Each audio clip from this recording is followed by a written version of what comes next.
ചൈനയിലെ artificial intelligence സ്റ്റാർട്ടപ്പായ ഡീപ്സീക്കിനെതിരെ കൂടുതൽ രാജ്യങ്ങൾ നിരോധനത്തിലേക്ക്. ഒടുവിലായി ഇന്നലെ ഫെബ്രുവരി 4-ന് ഓസ്ട്രേലിയ അവരുടെ എല്ലാ സർക്കാർ ഉപകരണങ്ങളിൽ നിന്നും ഈ ആപ്ലിക്കേഷൻ നിരോധിച്ചതായി വിജ്ഞാപനം പുറപ്പെടുവിച്ചത്. ഓസ്ട്രേലിയയിലെ ആഭ്യന്തര വകുപ്പ് സെക്രട്ടറി എല്ലാ സർക്കാർ സ്ഥാപനങ്ങൾക്കും നൽകിയ നിർദ്ദേശത്തിൽ ഡീപ്സീക്ക് ഉൽപ്പന്നങ്ങൾ, ആപ്ലിക്കേഷനുകൾ, വെബ് സേവനങ്ങൾ എന്നിവയുടെ ഉപയോഗം അല്ലെങ്കിൽ ഇൻസ്റ്റലേഷൻ തടയുക, കണ്ടെത്തിയാൽ എല്ലാ ഓസ്ട്രേലിയൻ സർക്കാർ സിസ്റ്റങ്ങളിൽ നിന്നുമുള്ള ഡീപ്സീക്ക് ഉൽപ്പന്നങ്ങൾ നീക്കം ചെയ്യണം എന്ന് വ്യക്തമാക്കിയിട്ടുണ്ട്. ആഭ്യന്തരമന്ത്രി ടോണി ബർക്ക് ഡീപ്സീക്കിനെ കുറിച്ച് പറഞ്ഞത് സർക്കാരിന് അസ്വീകാര്യമായ അപകടസാധ്യത എന്നാണ്. ഈ അടിയന്തര നിരോധനം ഓസ്ട്രേലിയയുടെ ദേശീയ സുരക്ഷയും ദേശീയ താൽപര്യവും സംരക്ഷിക്കുന്നതിനാണ് എന്നും അദ്ദേഹം കൂട്ടിച്ചേർത്തു.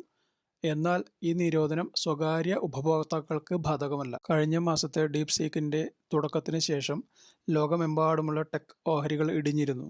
ഇത് എതിരാളികളായ AI മോഡലുകൾക്ക് അവരുടെ സ്ഥാനം നഷ്ടപ്പെടുത്തുകയും സങ്കീർണതയും ചിലവും കുറഞ്ഞ AI മോഡലുകൾക്കായുള്ള ആവശ്യം ഉയർന്നിരുന്നു. ഇതോടെ പാശ്ചാത്യ രാജ്യങ്ങളിലെ വലിയ നിക്ഷേപങ്ങളെക്കുറിച്ച് ചോദ്യങ്ങൾ ഉയർന്നതായി റിപ്പോർട്ടുകൾ സൂചിപ്പിക്കുന്നു. ഡീപ്സീക്കിനെ നിരോധിക്കാനുള്ള ഓസ്ട്രേലിയയുടെ തീരുമാനം വരുന്നതിന് മുമ്പ് ഇറ്റലിയിലും സമാനമായ നടപടികൾ കൈക്കൊണ്ടിരുന്നു. തായ്വാനും ഡാറ്റ ചോർച്ചയെക്കുറിച്ചുള്ള ആശങ്കകൾ മൂലം പൊതുമേഖലാ ജീവനക്കാർക്ക് ഡീപ്സീക്ക് ഉപയോഗിക്കുന്നത് വിലക്കിയിട്ടുണ്ട്.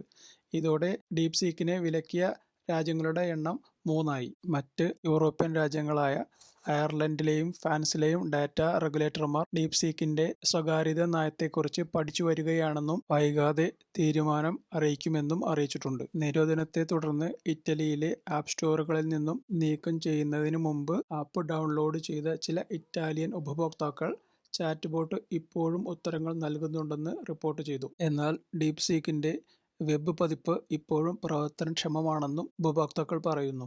AI ഉപയോഗവുമായി ബന്ധപ്പെട്ട് യൂറോപ്പിലെ 31 ഡാറ്റ പ്രൊട്ടക്ഷൻ അതോറിറ്റികളിൽ ഏറ്റവും മുൻകൈയെടുക്കുന്ന ഒന്നാണ് ഇറ്റലിയിലെ ഗാരന്റെ. 2 വർഷം മുമ്പ് യൂറോപ്പിലെ സ്വകാര്യതാ നിയമങ്ങൾ ലംഘിക്കുന്നുവെന്ന സംശയത്തെ തുടർന്ന് മൈക്രോസോഫ്റ്റിന്റെ പിന്തുണയുള്ള ChatGPTയെ താൽക്കാലികമായി നിരോധിക്കുകയും പിന്നീട് അതിനെ പ്രത്യേകം നിരീക്ഷിക്കുന്നതിനായി പുതിയൊരു ടാബ് തുറക്കുകയും ചെയ്തിരുന്നു. ഇനി ഇന്ത്യയുടെ കാര്യമെടുത്താൽ നിലവിൽ ഡീപ്സീക്കിന് ഇന്ത്യൻ സർക്കാർ ഔദ്യോഗികമായി വിലക്ക് ഏർപ്പെടുത്തിയിട്ടില്ല. ഇതിന്റെ ഉപയോഗം നിരോധിക്കാൻ അധികാരികൾ ഒരു നടപടിയും സ്വീകരിച്ചിട്ടില്ല. എന്നിരുന്നാലും 2020-ൽ ടിക്ടോക്കിന് നിരോധനം ഏർപ്പെടുത്തിയതോടെ ചൈനീസ് സാങ്കേതിക വിദ്യയോടുള്ള ഇന്ത്യയുടെ ശ്രദ്ധാപൂർവമായ നിലപാട് കണക്കിലെടുക്കുമ്പോൾ സ്ഥിതി മാറിയേക്കാം. ഡാറ്റാ സ്വകാര്യതയെക്കുറിച്ചുള്ള ആശങ്കകൾ വർദ്ധിച്ചുവരുന്ന ഈ സാഹചര്യത്തിൽ ഭാവിയിൽ ഡീപ്സീക്ക് AIയുടെ സുരക്ഷാ പ്രത്യാഘാതങ്ങൾ അവലോകനം ചെയ്യാൻ ഇന്ത്യൻ അധികാരികൾ തീരുമാനിച്ചേക്കാം. ഇന്ത്യയിലെ കാര്യങ്ങൾ ഇങ്ങനെയൊക്കെയാണെങ്കിലും പുതിയ ഉപഭോക്താക്കൾക്ക് ഡീപ്സീക്ക് AI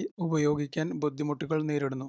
ഇതിന് കാരണം ഡീപ്സീക്ക് കമ്പനിയുടെ ആഭ്യന്തര നയങ്ങളാണ്. എന്നാൽ ഇതൊന്നും പഴയ ഉപഭോക്താക്കൾക്ക് ബാധകമല്ല. ഈ സാഹചര്യത്തിൽ ഡീപ്സീക്ക് എന്ന AI ആപ്ലിക്കേഷന്റെ ഭാവി എന്തായിരിക്കുമെന്ന് അറിയാൻ ലോകം കാത്തിരിക്കുന്നു. പ്രത്യേകിച്ച് അതിന്റെ സുരക്ഷാ മാനദണ്ഡങ്ങൾ സംബന്ധിച്ച ആശങ്കകൾ തുടരുന്ന ഈ സാഹചര്യത്തിൽ.